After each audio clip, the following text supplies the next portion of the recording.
All right, this week we're going to rank the WrestleManias from 10 to 19. Okay, the main events. We're talking the main events here. We're not talking about the show stealers or the better matches. You can probably see on the art behind me that there's clearly some better matches than what I'm about to rank here on these programs. But you know, they put the last match last for a reason. They think in the foresight that that's going to be the best match on the show. So that's what we get.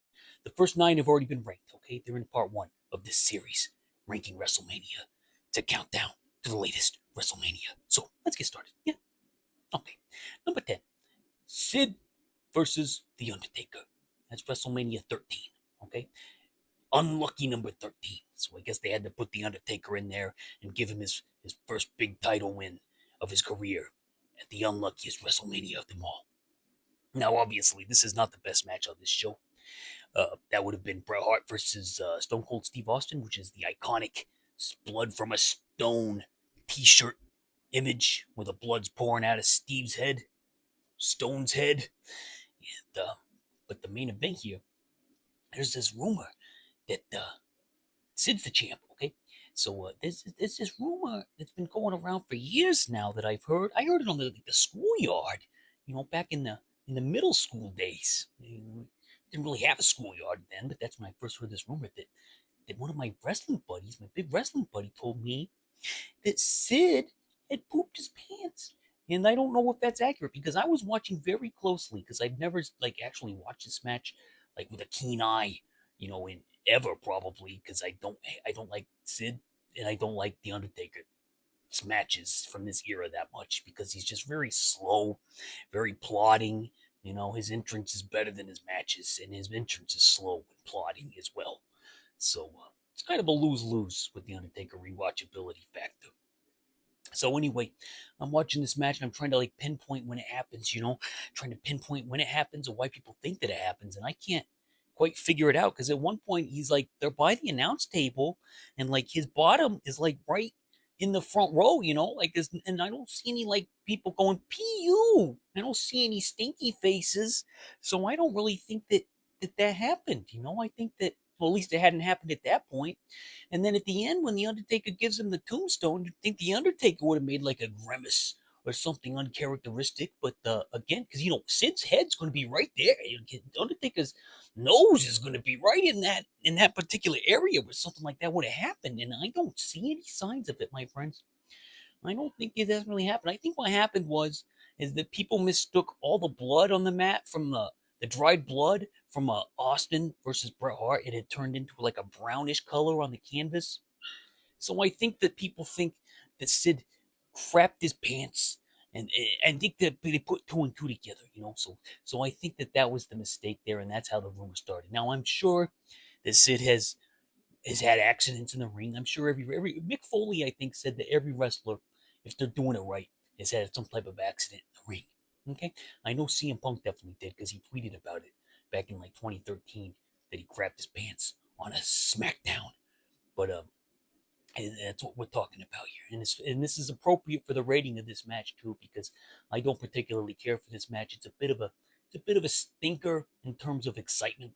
I mean, it's fine, I guess, if you're looking at the technicalities and whatnot, but there's no energy there. Even the end of the show, the crowd doesn't like go crazy for the Undertaker because he's kind of a just like a plotting character. So the reaction to his title win is kind of plotting.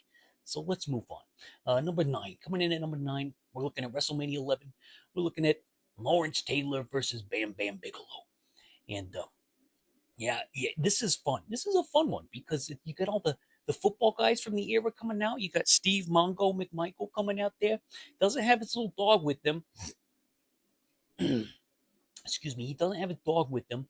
Um, and who else was out? I don't know football guys, but Salt and Pepper's out there. If please, I implore you, if you can find the VHS copy or a VHS copy or the I think archive.org might have a copy of WrestleMania 11.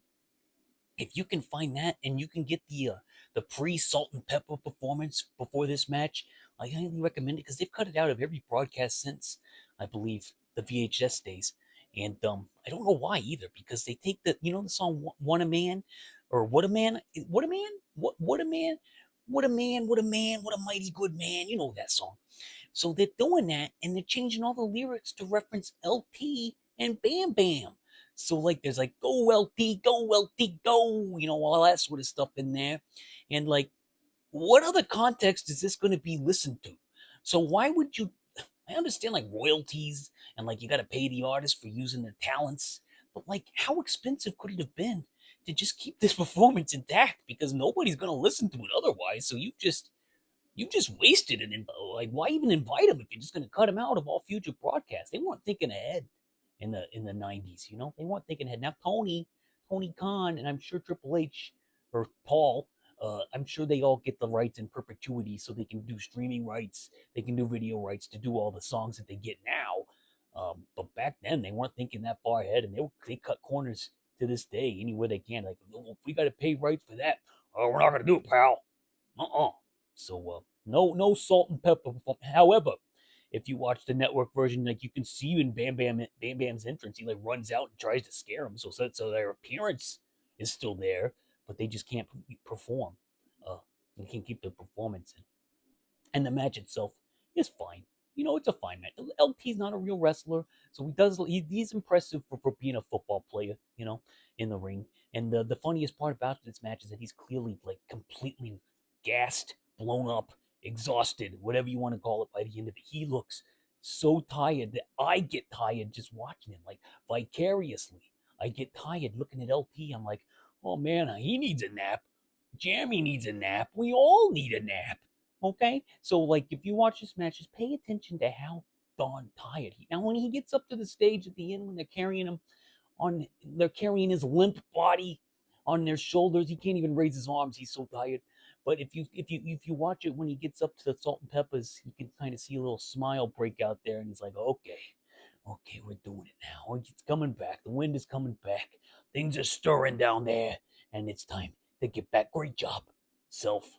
And he's also like snorting a lot, like doing one of these numbers right before. I don't know what he was doing backstage, but I think he's got a reputation of sorts. So it's a fine match. It's a fine Mania main event.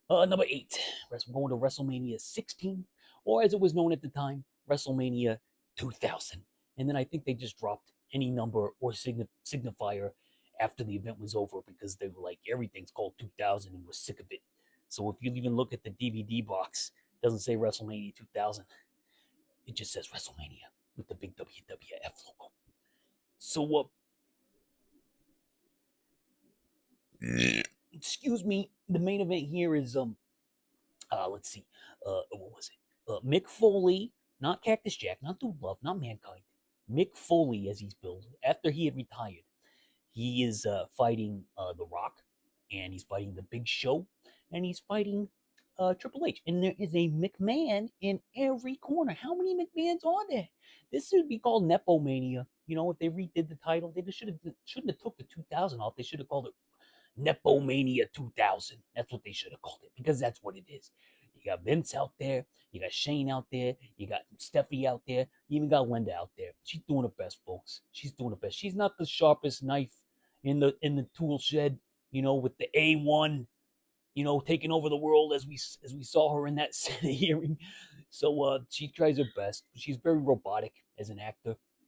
She this cuts to her where she's like cheering Mick on. She's like, "Come on, man, let's go, man!" It's like the phoniest thing I've ever seen. And I'm not one that points out all the phoniness of professional wrestling. Okay, that's no fun to me. But Linda, you're not good as a performer. I'm sorry. I'm sorry. The crowd for some reason loves her, but I don't know, not my cup of tea. And for Mick Foley, this is kind of funny because he'd had his retirement match already the month before. So it's like having the last day of school, and then like 2 weeks later they call him up and they're like, Mick, we're gonna need you one more time, pal. We're gonna need you in WrestleMania. And then Mick had already cut his hair. He's like ready to go to the beach. And then he's like, oh, guess I got to take a few more bumps. They probably paid him $1 million. I don't know. Whatever they did to get him back in there, it worked, because he came storming back with Linda on his shoulders. They come down to the ring, and Linda's like riding him like a pony. She's like smacking him on the back and making horse noises. So it's a fatal 4-way elimination. They very rarely do they do like a three-way elimination, four-way elimination in WWF. So to have one as the main event of WrestleMania is quite a a precedent, and I don't think it's happened since. But I like elimination matches. They should do them more often. I like elimination fatal four ways and three-way dances, as they called them in ECW in the '90s. So let's see what happens here. Um, the Rock. It comes down to The Rock and Triple H. And the thing I remember most about watching this a few days ago, there's a table disaster at one point where Rock's on the table, and then Triple H is trying to elbow drop him through the table, but it just kind of dents the table. So then Triple H is like, "Oh, we got to do this again." And then he goes to the other announce table to drop an elbow, and then that announce table that he's standing on collapses for no reason whatsoever. So then he's got to get up, okay, well, he didn't even do anything, and that table collapsed. So then he's got to get up on the railing. He almost falls over, and then and then he finally hits an elbow that knocks the table down that The Rock is on. That's what I remember most about this match, besides all the violence against Stephanie at the end and the 17, 18,000 fans in the Arrowhead Pond cheering it on, because that's the 2000s and that's the kind of thing that they liked, I guess. I don't know. I think I liked it at the time, but obviously that was a mistake in hindsight. That was weird. Okay, but hey, it's entertainment. It's entertainment. So what are you going to do? What are you going to do? Can't go back and erase it. Well, I guess they could, but Triple H wins. I remember this being like the big heel win WrestleMania main event, and everybody online was not happy about that because they feel like WrestleMania babyface always has to win. And my point of view is, well, if a babyface always wins, then we always know who's going to win at WrestleMania, and that kind of makes it not exciting. So you can get a heel in there, but this was during Triple H's reign of terror, and everybody hated him, and because of his backstage shenanigans and politics. So I get why they were upset that it was Triple H that broke the precedent. But in hindsight, I think it was a good thing, even though it feels like a bad thing. So that's that. Number 7, WrestleMania 18. Now this was the big match that everybody was roaring. You remember the crowd noise just roaring, just going crazy for Triple H and Jericho for the title. Oh, I'm sorry. That was the match before. No, that was the match before this, where Rock versus Hogan in one of the most iconic wrestling matches of all time. That was the one where the audience was going ape, and that was the match that should have been last. In hindsight, that match should have been last. Like, it's kind of painful that it wasn't last, and I think a lot of people to this day think that it was last because, like, how do you top it? Like the build up to it was terrible, but once they got into that ring, like all the history, the built-in history just took over, and the crowd would just ate up. They ate it up. I mean, that match was fantastic for crowd purposes. Like the actual wrestling itself was probably not as good as the Triple H Jericho match, which was smooth and crisp, and there was holds. But I tell you, that Herculean crowd response of the match before this one overshadowed anything that came after it. But since I didn't watch that match, I just jumped right to Triple H and Jericho. I think it's a fine match. It's fine. The crowd, not the greatest. JR is trying to sell it like it's like the biggest match of all time, so it comes off as like synthetic. Like it doesn't come off that it's like real JR excitement. It just comes off as like like he's putting it on. So that's a big knock against it. The commentary is very kind of pulled me out of it. If they would have just treated it like a regular match, I feel like maybe that would have been more more necessary. But he's got to sell it like the biggest thing of all time. He's got to sell it like it's bigger than Hogan and Rock. I'm back. How's the lighting look? Is it better? Everything sound good? Can you hear me okay? Okay. Got a new mic. It tries to cut out all the background noise. We're gonna see how it works. So yeah, Triple H and Jericho, not the greatest main event, not very exciting, and it was supremely overshadowed by Hogan and Rock, but it's also not the worst match on these on this list that I've conjured. So next up is going to be Austin versus The Rock from WrestleMania 15. Okay, so Rock and Austin were the biggest stars of the Attitude Era. The Rock just like in late '98, he just flew up the charts. He just like became a main eventer overnight. It seemed like I think he like saved the Undertaker one time or attacked him, Kane or somebody, and then the audience just loved him every second after that. And then they turned him heel, and then he somehow became even more popular because he became cooler. Like his catchphrases were fun. Um, so he just became like an instant main event A-list icon. He just flew up after 2 years of people hating him. He just he just took off like a rocket ship. Okay, so then he fights Austin, who obviously is the biggest star, perhaps of all time in the wrestling outside of Hogan, because Hogan his career was much longer. Austin, he didn't last much longer after this. Really, he wrestled for like two more manias and he was done.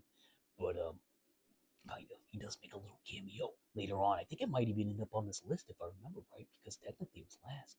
We'll find out. One of the later episodes, I mean. But Austin Rock, it's not my favorite Mania match. They even have better. Between Rock and Austin, they fought at Mania two more times. Um, and this one's just pure attitude era stuff. Crowd brawling.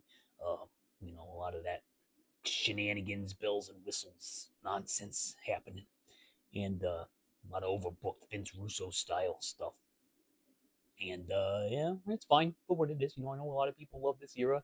Attitude era is actually not my favorite, although it is the era that got me back into it. But I think it was surpassed um, in the ring for sure. In the ring action during that early part of the Attitude era, like the 98, 99 is not good. They didn't start picking up until the Radicals came in. Remember those guys, the Radicals? That's when the work rate just started flying through the roof. So we weren't quite there yet. Next up is number 5, Bret Hart versus Shawn Michaels in an Iron Man match. You're going to say, I can hear it right now. Jamie, that's easily the best match out of all this 10 here. That's probably one of the best WrestleMania main events. I know this match has its fans. Okay, I'm not trying to say you're wrong. I'm just ranking my favorites, my personal favorites, the ones that affected me in this rewatch here. And Bret versus Shawn is a long match. And I'm going to let you in on a secret. I don't particularly care for long, super long matches. Anything that goes over 20 minutes can become a chore to sit to rewatch.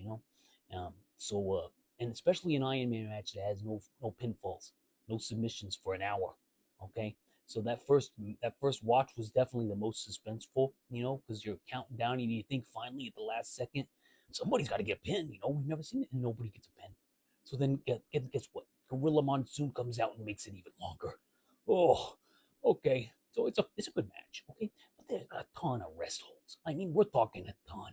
Like if you go and watch that MJF Brian Danielson Iron Man match that they did in AEW a couple years ago, like I thought I was gonna hate that match, but like the pacing is so much better than the pacing in this one. Just to me, it feels like they're treating it like it's real, like it's a real match. And I don't necessarily want to watch two guys like hold rest holds for the cumulatively for like a half an hour. Like to me that's not entertainment. I'm sorry. Maybe it helps bring you into the illusion of it. That's fine if that's your thing.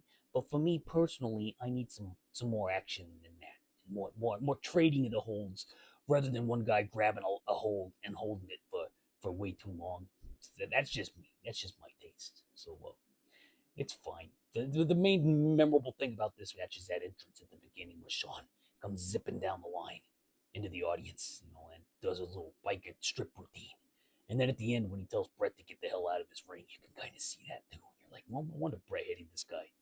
He's a big, big, big baby in there. Everybody get out of my ring.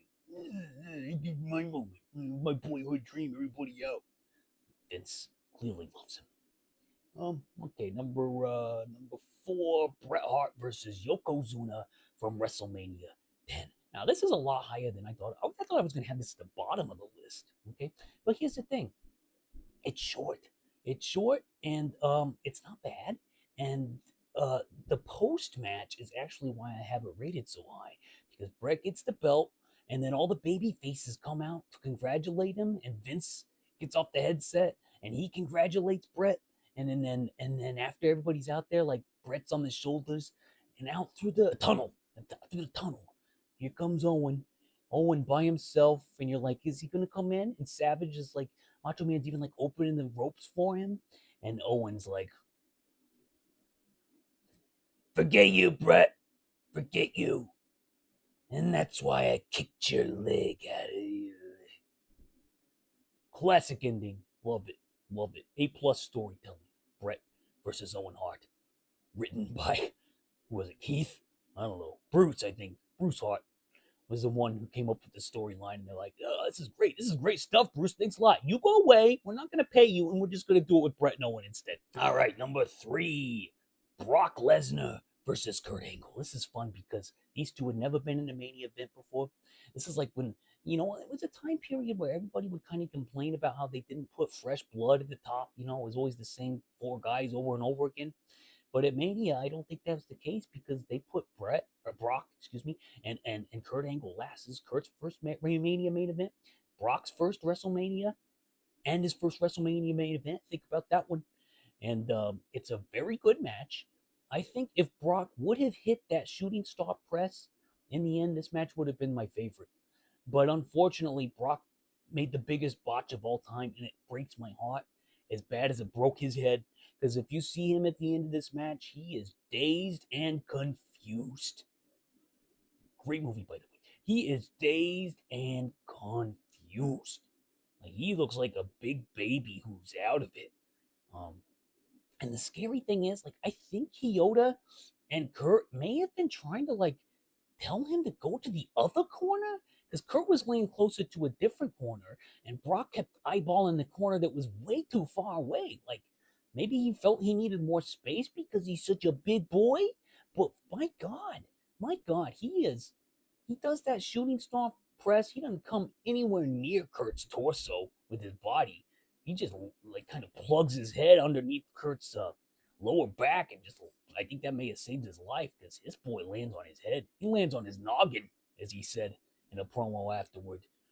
But man, oh man, brutal. And Kurt, I think, tore a hamstring right at the beginning of the match. So these two guys were just like, my Brock was fine until the end, but these two guys were just. I mean, Kurt, my God, he went so hard.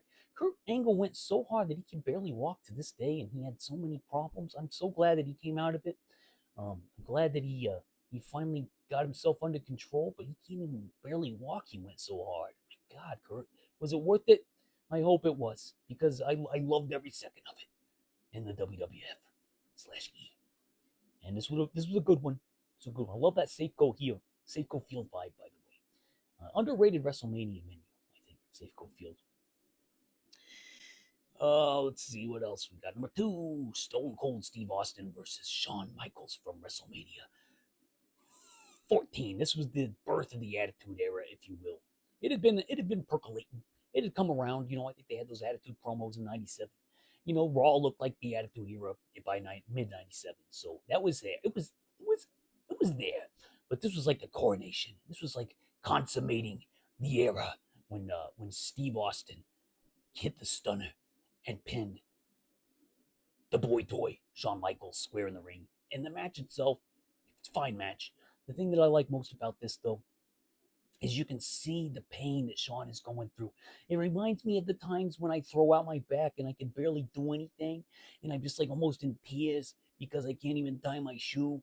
And that's how it feels every time Shawn does a move, and I can feel his pain. And it's just like when a match can make you feel the pain like that, and I'm not talking in like one spot, I'm talking like almost the entire match.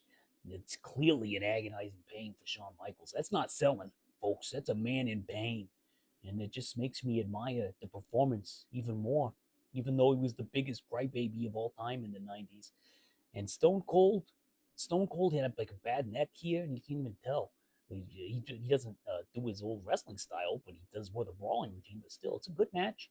Love the coronation of Steve, the birth of the Attitude Era, which is not my favorite era, but I will say that this match is entertaining to rewatch, and the importance of it is well enough to keep it at these main events.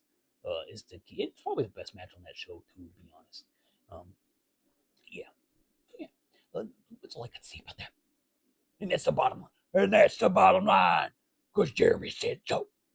What? What? What? Let's see. Number 1, Austin versus Rock from WrestleMania X7, also known as WrestleMania 17.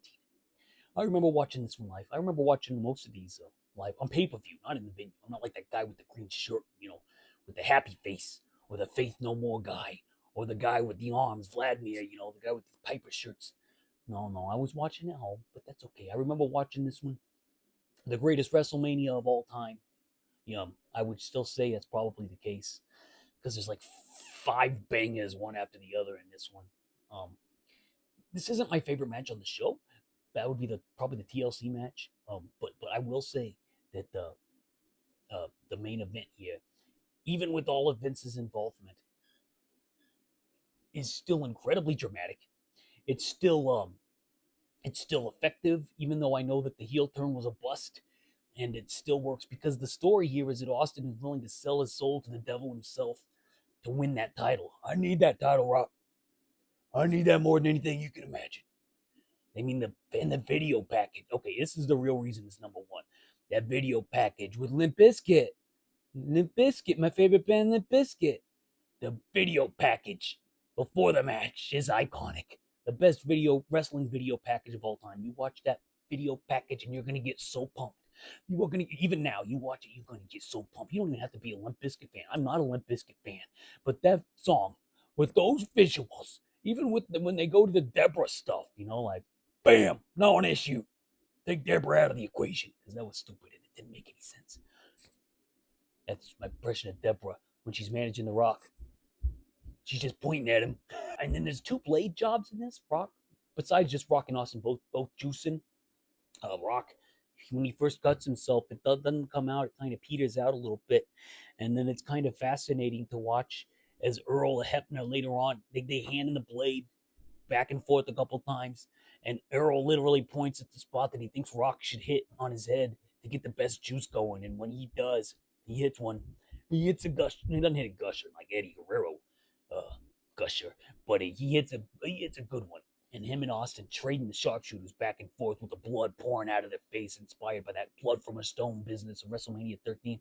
That stuff still works. The sharpshooters suck, but the image, the visual of the blood pouring out, it's as great. It's good as wrestling. And then you got that Astrodome where the Bad News Bears played in Breaking Training.